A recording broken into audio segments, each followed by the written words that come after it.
Welcome to the first installment of Teaching Artists Tuesdays 2026. We're really excited to bring this series back yet again for you all. So thank you for being here. We are very excited as well that our first session kicking off this series tonight is Unpacking the Freelance Isn't Free Law with the Freelancers Union. So before we get into our session, just some housekeeping and welcoming for folks who don't know. My name is Kinsey. I am the programs director here at the New York City Arts and Education Roundtable. I use she, her pronouns, and I am a white woman with shoulder length brown hair. I wear large, round, wire framed glasses. Today I'm wearing a very cozy knit hunter green v-neck sweater, and I'm in front of a blurred background. And I'm so thrilled to have you all here. For those who don't know as well, the Roundtable is a grassroots service organization that works to improve and advance the state of arts education through professional development, advocacy, online resources, and platforms to connect the arts education field. Although we are currently meeting online via Zoom, the Roundtable would like to acknowledge that we do work and live on unceded lands. Mannahatta, or the place also known as New York City, exists on the contemporary and ancestral homelands of the Canarsie, Munsee, Lenape, and Wappinger people. These sovereign nations and communities are still thriving here, and we continue to occupy their lands. So we'd like to give a moment of respect to them, as well as to the Black and Brown and immigrant communities, which have helped build the city we know and love today. As we recognize all of our past, presents, and futures are intertwined, I'm just going to uplift once more a handful of contemporary Indigenous arts organizations the Roundtable is aware of that we feel we can support and learn from. I'm going to drop those in the chat. I encourage you to investigate these organizations if you haven't before, support them with donations if you can. Also invite those on the call who have other organizations that they would like to uplift to share those in the chat now. Thank you. Just a few reminders. If you are having any trouble with Zoom tonight, please just send me, Kinsey, a private message. I'm here to help. Reminder also, please to make sure that you are currently on mute and keep your mic on mute unless you are the person speaking so we can hear each other clearly. I encourage you to use the chat to introduce yourselves, say hello, and also to share any questions that come up for you during tonight's presentation. There will be time at the end for Q&A, so pop your questions in the chat. We'll collect them and answer as many of them as we can. This call does include captions, so to activate the Zoom automated captions, click the captions button. Should be on your toolbar or under the More section of your toolbar, and you can select Show Captions, and they'll start populating for you. And lastly, this session is being recorded, and it will be made available to registrants after the closing of the series in the next couple of weeks. So look for that and any other resources from this series in an email from me as well. And that is enough from me. Now it is my sincere pleasure to turn it over to our first presenters for Teaching Artists Tuesdays this year. So please, everyone, join me in welcoming Andrea Gordillo, the Chief of Staff of the Freelancers Union, and Dylan Ward, Legal Program Director from the Freelancers Union. Welcome both. Glad to have you. Thank you so much, Kinsey. We're really excited to be here. My name's Andrea, as she mentioned, and I am a Latina woman with curly dark hair and a gray background right behind me. I just joined a couple weeks ago, and I'm thrilled to have hit the ground running and do things like this with you all. I used to work at the Clemente Soto Vélez and Lower East Side with numerous teaching artists, and I totally understand the value you bring to our communities, and just really excited to delve into this piece of legislation that is meant to benefit you all. And just tell you a little bit more about the Freelancers Union. We're the largest and fastest growing organization representing millions of independent workers across the country. We have 500,000 members. And we make up a very powerful support system and voice for freelancers through policy, through advocacy, education, benefits, community, and membership is free for all. So I encourage you all to join if you would like to. And we'll get into some more of our resources as well. But I I'm going to pass it over to Dylan and be available to answer any questions throughout this program for you all. It's my pleasure to introduce my colleague Dylan, who leads our legal program here and is very intimately familiar with the Freelance Isn't Free Act, which we helped pass here in New York City about 10 years ago, and then more recently at the state level back in 2024. So I'll let you take it away, Dylan. Thanks. Thanks, Andrea. Hi, everyone. My name is Dylan Ward. He, him pronouns. I'm a white man and reside in Brooklyn. And I'm very happy to be with you all and excited to talk a little bit more about the Freelancers Union, the legal program that we run here, and the services and offerings that we can provide for teaching artists.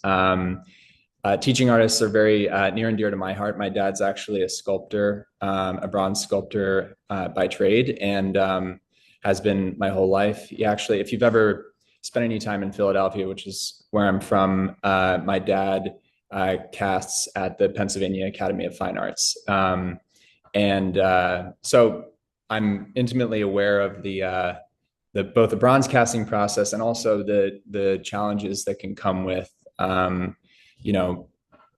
working as a teaching artist. My dad was an adjunct professor and a public school teacher in the Philadelphia public schools. So the legal program with the Freelancers Union and the work that I do is aimed at counseling freelancers on all legal issues. So specifically, we provide assistance for freelancers from everything to, from contract issues, questions about contracts, and the various details that those of us who are not legally trained might have, to concerns about non-payment. Largely, the issues that I handle through the intake process for the Freelancers Union is focused on non-payment problems that folks are facing. And so in coordination with our partners and with our lawyers who are part of the Freelancers Union, we try to provide as much support as we can in sort of navigating that process. And I'll tell you a little bit more about specifically the Freelance Isn't Free Act, which Andrea mentioned. So the Freelance Isn't Free Act, there's both a city and a state law that supports freelancers. And just to clarify, freelancers are anyone who's an independent worker. So if you are not a W-2 employee, and even if you are, in some cases, if you're a W-2 employee, but you have a 1099 contract, or you have an informal working arrangement, you are a freelancer. So this law protects you and provides you with legal rights, both for contract issues and also for general payment terms. So specifically, the Freelance Isn't Free Act covers all contracts worth $800 or more.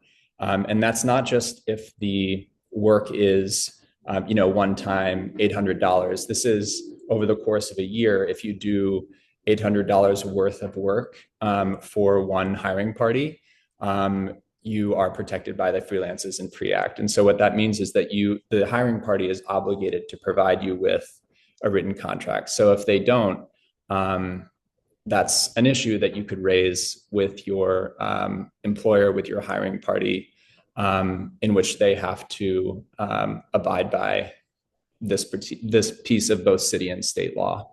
You're entitled to timely payment. So unless it's otherwise stipulated in the written contract that you're given, the law mandates that you should be paid within 30 days. So net 30. If it's otherwise mentioned in the contract, you've come to some agreement with the hiring party that you're paid based on a different time schedule, then that would supersede this. But for the purposes of the Freelance Isn't Free Act and for all freelancers, if it's not otherwise mentioned, you are owed payment within 30 days. And then I think very importantly, the Freelance Isn't Free Act protects freelancers from retaliation. So if you do encounter an unsafe working environment, or violations of your civil rights, or misclassification, or late payments, you should be able to raise that issue with the hiring party, with the employer, and not face retaliation for raising that. And so the Freelance Isn't Free Act protects you from all retaliation, and from denying you future work, both with because in a lot of cases you can be in a long-term working relationship with a client, and so it can seem quite challenging to raise a working issue with that client. But it's important to, I think, remember that you are protected by both city and state law. And that is something that we come across quite a lot, which is, concerns about facing retaliation with a hiring party. So just to give you a little sense of, if you are facing non-payment with a client, which I would say, I'm very curious to hear from you all after I get through the presentation portion, any questions or concerns you might have with clients. But roughly 90% of the clients, roughly 90% of the freelancers who reach out to the Freelancers Union with legal issues come talking about specifically non-payment issues. So the process for resolving or addressing a non-payment issue with a client is as follows. Basically, folks will reach out to us, and we like to think of it as a funnel. So if you encounter say you find the Freelancers Union online, now you know about us through this presentation, you can fill out our complaint form, in which you basically describe the issue that you're having with your client. And you don't need to necessarily get into specifics, but as sort of specific as you'd like. And we can also share the complaint form after the presentation, so you all know where to find it.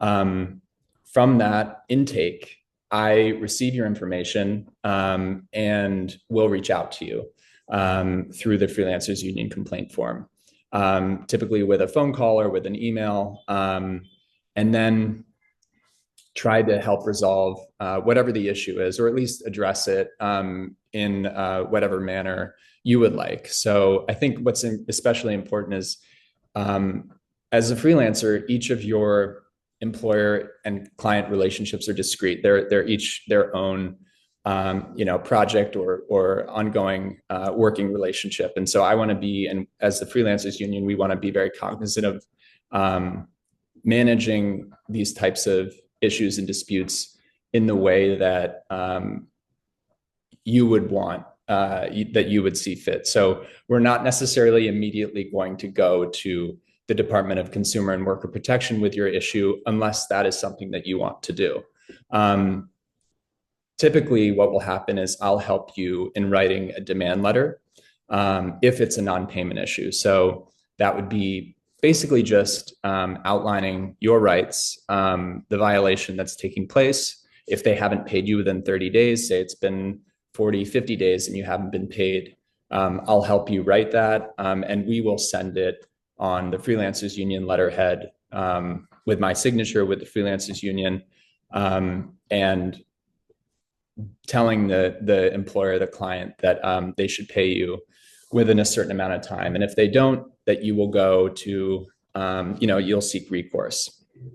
This does, in some cases, resolve the issue for freelancers who appeal to us with their issues, but not always, because it's the Freelance Isn't Free Act does protect you. There are these protections, but the actual enforcement of it is something that is a part of this process. And so you do have to go through the Department of Consumer and Worker Protection, file a complaint if the demand letter isn't addressed by the client. And so what it outlines here is that you would go to the Department of Consumer and Worker Protection, which they have a form which I can also share with you. You fill that out, you describe the complaint just as you would to me or to the Freelancers Union. And then the client has 20 days to respond. The client is sent this notice that a complaint has been filed against them. And what you can do with this letter that you receive from the DCWP, the Department of Consumer and Worker Protection, is if it is, depending on the amount that you're owed, and say the client is really not responding to you, you can then take that to small claims court if it goes down that path. Hopefully it doesn't. Hopefully the client wisens up and decides to pay you, and we can help resolve it for you. But that is sort of the general trajectory that this can go down. So happy to talk in more detail on the Q&A, but that's the overall sort of non-payment process. These are some details about the DCWP, or what it used to be called, the DCA. They have resources for sample contracts, resources for small businesses and freelancers in general. So they're a great partner of ours. We work very closely with the lawyers at the Department of Consumer and Worker Protection. Often I'll ask them questions. Since I only joined the Freelancers Union about 6 months ago, but they've been an incredible help in sort of getting me up to speed on the ways in which we can enforce freelancers' rights across the city. So another sort of overview of who freelancers are, who's covered by the Freelance Isn't Free Act, what you're entitled to, as I mentioned earlier, and some broader definitions around when the Freelance Isn't Free Act was passed and sort of the protections there.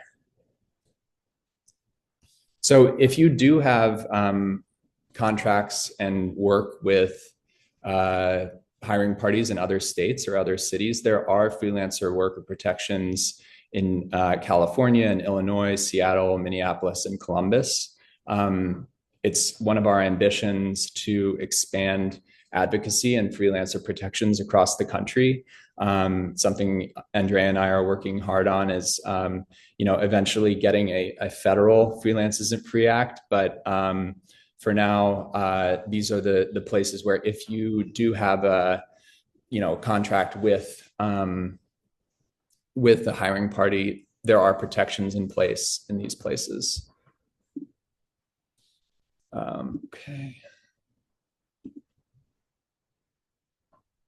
And yeah, I'd like to tell you a little more about the Freelancers Union resources. So we also provide, and just to be clear, the Freelancers Union is free to join. You just have to go to the freelancersunion.org and sign up. We provide access to insurance for individuals, so all of the below there. And we have a number of health, dental, liability, disability, vision, term life, and payroll partners. And as I've mentioned, legal services. So through New York City Council funding, as I mentioned, we offer contract review, negotiation, and also dispute resolution. So the issues that we come across are varied. I have people coming with questions about, kill fees for an investigative journalist piece that they had started on for a particular publication. We're also encountering increasingly, actually, dozens of workers coming from one specific entity who are seeking recourse for unsafe working conditions, and trying to navigate that process. So it's not always non-payment issues.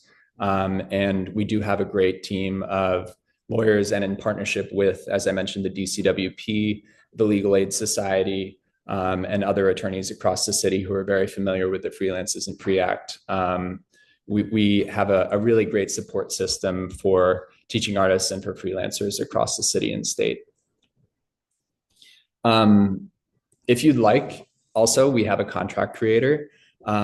This is helpful for, I send this around to my friends all the time who are freelancers. They'll come to me asking questions about like, what details I should consider in a contract, or they'll have questions about their own contracts. And as I'm not an attorney, but I always send them this because I figure it's like a great first place to start. This is available on our website, and it includes not only what's shown here, but also blurbs about specific elements that are important to include, namely the Freelance Isn't Free Act and certain protections that I think are especially helpful for making sure that you're covered throughout the working relationship you have with the client. And tax season is just around the corner. I guess for some it's already here. Not me yet. I haven't done anything, but we do offer discounts for our members for tax filing, and so just something I figured we'd share as people prepare for upcoming tax season. And please come down and join us. We're at the Freelancers Hub is in Industry City. So we're in Sunset Park in Brooklyn. Free membership, and we'd love to see you down here. And this is where Andrea and I are right now. We work here, and we love interacting with other freelancers, and it's a great place to be. So come visit us. You can rent the photo hub down here. We have weekly or daily access 5 days a week to the photo hub, which is also located in the Freelancers Hub. Here's a few of our upcoming workshops.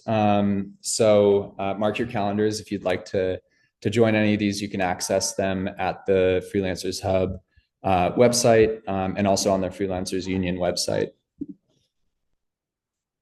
And with that, I'd love to open it up to Q&A. Happy to answer any questions about the Freelancers Union, the Freelancers Union legal program, the Freelance Isn't Free Act. Any questions, happy to answer. And if I'm not able to directly answer them right now, feel free to email me at dward@freelancersunion.org. Happy to continue the conversation later.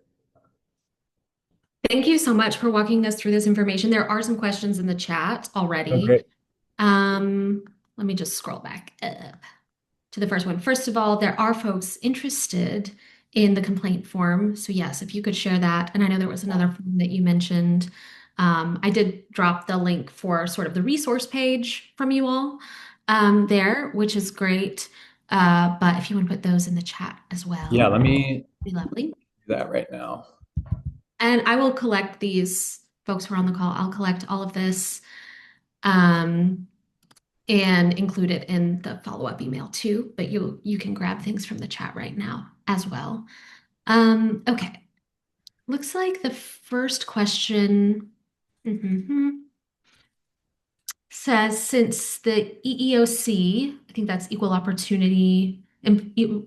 employment opportunity laws don't apply for gig workers, does any of your, do you have, I guess, organizations, a chapter, or some resources related to sexual harassment and assault in the workplace for gig workers? Andrea, I don't, right off the top of my head, I'm not sure, but I think we could definitely follow up with folks after the call for those resources. Great. Yeah, if you do end up having some, that would be great if you can share, but also not necessarily under this umbrella as well. Yeah, great question. We'll look into it. Great. And just flagging for everyone that the complaint form is now in the chat. Send me all your complaints. Um, okay, let's see. Next question I see. Please define contract. Do we count as freelancers only if the contract is written? That's a great question, and one that yeah, we receive this a lot. So a contract can be, and this is also defined by the Freelancers Isn't Free Act. A contract can be anything from a text message to an email exchange. It doesn't have to be, a written legal document. That's preferred. It's easier to manage, but for the purposes of your protection by the Freelancers Isn't Free Act, those apply. So if you do send us a complaint, I just request that send over whatever version of contract you have, and that's something that we can work with. Our lawyers can work with in trying to resolve the issue. So, yeah, great question. Awesome, thank you. Our next question after that comes from River.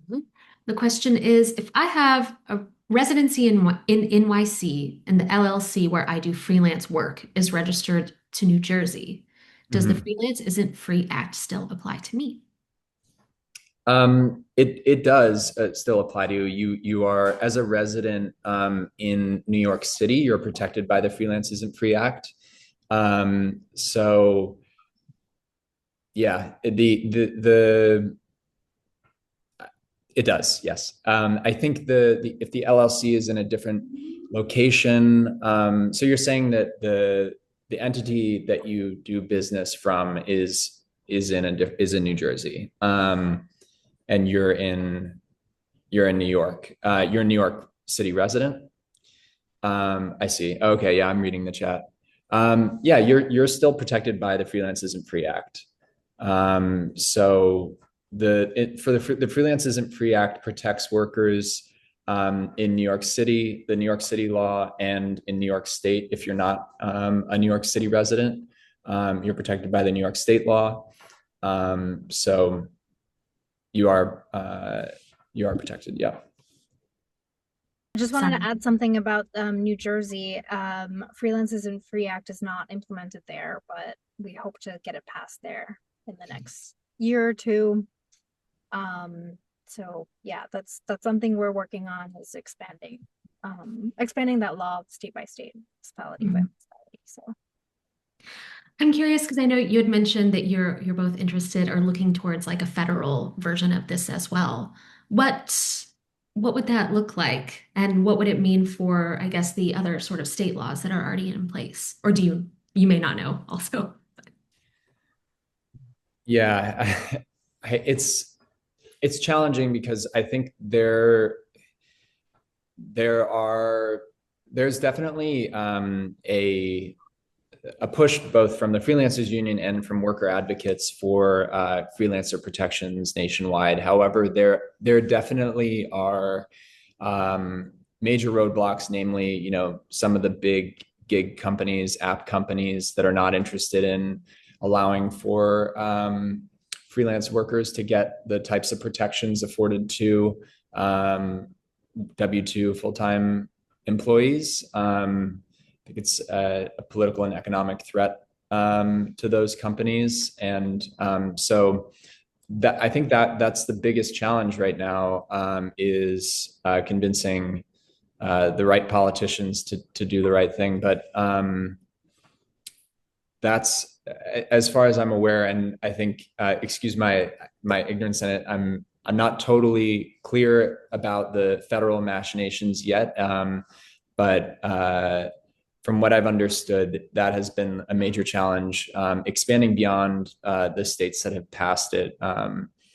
There's just a lot of headwinds from big business that is not interested in creating this social safety net for freelance workers across the country. some of it is also concerns around, what we hear a lot is concerns around the enforcement, right? Like how are we going to pay for that and that sort of thing. So that's one of the things that is a barrier. But yeah, what Dylan said is one of those reasons is those are part of the reasons, and part of the reasons why we just kind of do this on a state by state basis, and particularly targeting states with high concentrations of freelancers. There's a couple other questions, so. Yeah, I see our friend. Oh, do you want to come Yeah. off? Oh, hello, guys. Hello. Um, I feel happy to be here, and I learn a lot, and I appreciate that a lot. So I'm Tam. So I got my company of theater is the Open Theater. I am the founder. So we are in Haiti, also in France, also in New York, Brooklyn. So how can I get some resources for Open Theater? Well, tonight's presentation is really mostly about the Freelance Isn't Free Act, so I don't feel that that's necessarily under the umbrella of the expertise of our guests. But I would definitely recommend looking into if you are in New York City, Mhm. I would look into volunteer lawyers for the arts. They can help with Mhm. legal issues related to starting your own business, LLC, nonprofit, things like that. Um, and then there's also a number of organizations like the um, New York, what is NYFA? New York Foundation for the New Arts, is York that right? Foundation for the Arts, that's right. Thank you. I would Mhm. recommend looking at the New York Foundation for the Arts as well. Um, for the arts, I'm just Googling that so I can put the links in the chat. Also, did you say Brooklyn? Yeah, I live in Brooklyn. Yeah, the Brooklyn Arts Council is also a very good resource for folks. So I can put those links in the chat as well. And if anyone else on the call has recommendations to that question, please feel free to share. Let me see, I was Brooklyn. just I was just going to add that the Volunteer Lawyers for the Arts are great partners of ours as well. We have quarterly clinics with them, and I would recommend anyone joining, whether you have a legal issue or a question related to support for legal support for artists. That's something that they're incredibly equipped to answer. So. Yeah, I think they typically we have that on our events page, and I believe we just had the last one 2 or 3 weeks ago. So, but also if you'd like to be put in touch with the Volunteer Lawyers for the Arts, we can help facilitate that. And it looks like Kinsey also put their website in the chat. So, Yes, and I'm happy to include these additional resources in my follow-up email as well, for folks who want to check them out later. Okay. Our next question is, do you ever do workshops on language around negotiation of freelance contracts? I'm often uncomfortable in some of these conversations. that's a great question. I believe we have. Um, I believe we have workshops for contract questions that's organized by our operations director, Jalen. But I think it's a very important issue. Obviously, we I think one of the biggest challenges for freelancers is figuring out what language to put in the contract. I think that's part of the reason why we came up with a contract creator, was to help kind of provide like an objective resource for folks, so that when they approach their client, they're able to put their best foot forward and say, this is legally what I'm obligated. You have to provide me with these particular protections. Freelance Isn't Free Act, obviously. And starting from there, I think is a great resource and a great place to jump off from. The negotiation part, I think, just starting with your own contract with a new client typically, and I'd been a freelancer before as well. The client showed me a contract first, and I'd never been a freelancer before, and so it caught me off guard. And I think that's pretty indicative of a lot of the freelancers who come to us, is they're presented with an adversarial contract, or one that they didn't even know they were at a disadvantage in receiving, and then they get a little too far along, and the same type of client that is writing you a not great contract may be also the same type of client who won't pay you on time, is what we find. So I think being aware of that upfront and aware of what a good contract looks like can be very helpful. So if you do have any questions, is that from Adrian? Yeah, if you have any specific questions about negotiating your contract, I'm happy to connect you with our attorney, and also all of our resources are free. So happy to email with you or figure out what the best next steps are for navigating those types of conversations, because I know they can be quite challenging. That's really Just helpful. to add onto what Dylan mentioned, I put in the chat our events link where we have a number of different workshops that are free to you all, that you can sign up and drop in either online or here at our hub. I think contract negotiation comes up pretty quarterly. And then there's something else called the knowledge bar, where you all can sign up for a one-on-one 15-minute consultation. It doesn't have to be on non-payment issues or contract issues. It can be a lot of different things. So I invite you to explore the website there. That sounds like such a great resource. Thank you, Andrea. And I also dropped 2 links in the chat, one of which is from a previous Teaching Artist Tuesdays, I have to say. 2 years ago, in 2024, we did tools and strategies for TA contract and pay rate negotiation. And that was hosted by TAs who have experience doing that. So I highly recommend checking that out. And then we also did a workshop with VLA for summer school a couple of years ago, and it was sort of their basic contracts for artists event. So those links are available. They're up and accessible right now on the Roundtable's YouTube. So do you offer help or advice about insurance riders for camera equipment? So to this specific question, I'm not sure, but we do have an insurance benefits director, Jonathan, who is amazing, and we can introduce you to him. And I think he could at least guide you in the right direction about what resources could be helpful there. I'm not personally aware, but he's great at answering those types of questions. So I can get you his email and drop it in the chat as well. I think the next question in the chat is, where can we find info on health insurance plans? Is the coverage impacted if your income fluctuates from year to year? Which factors impact the costs? I don't know if either of you happen to have any information on that as well. So that's a similar answer regarding the previous question. Our member benefits director, he is your navigator for all things insurance. And we have some really great partnerships with insurance companies that are just great packages for freelancers, and help they sort of navigate regulatory laws that make it lower costs for you all.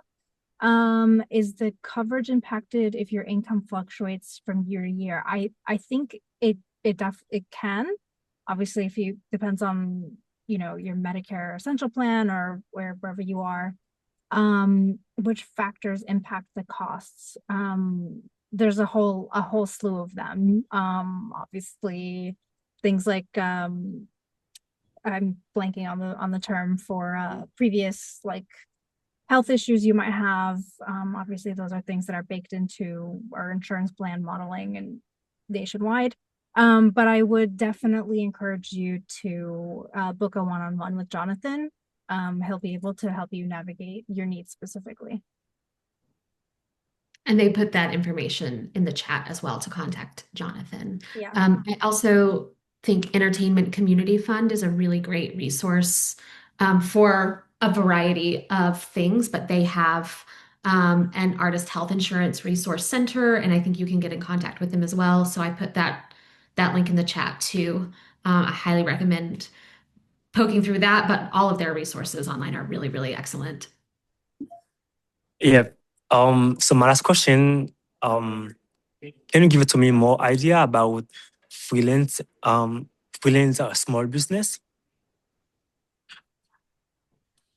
So you mean like forming a small business as a freelancer? Yeah, yeah.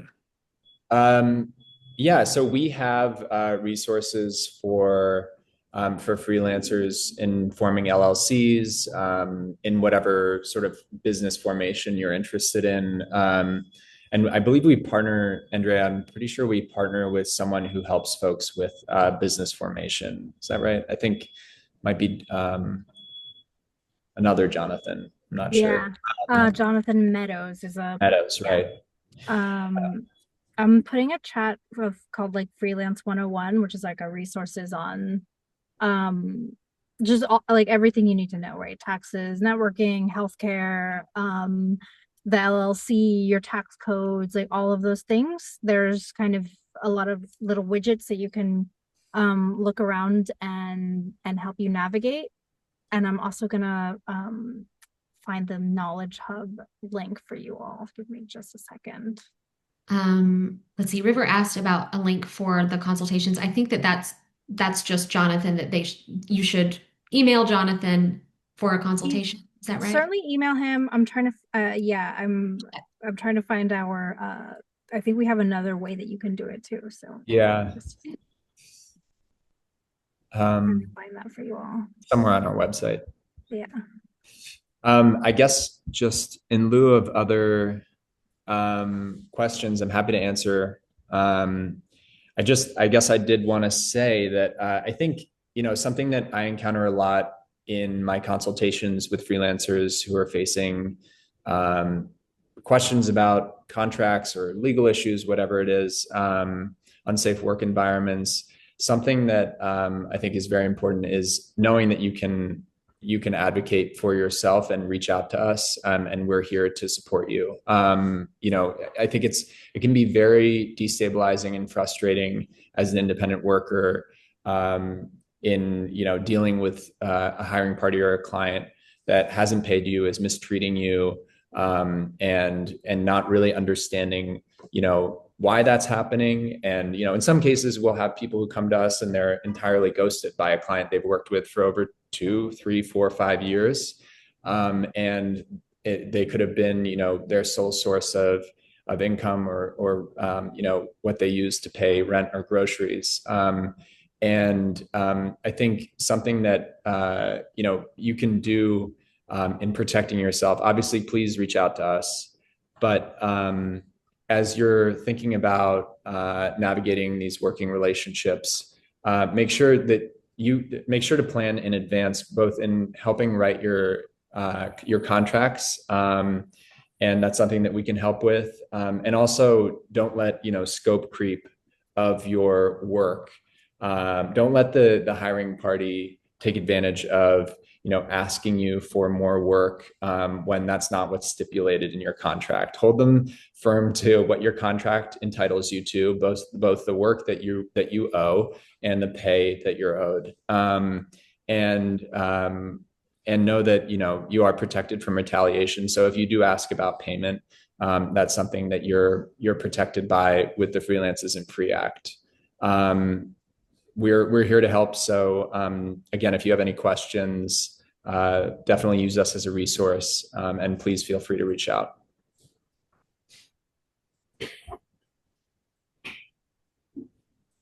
Great.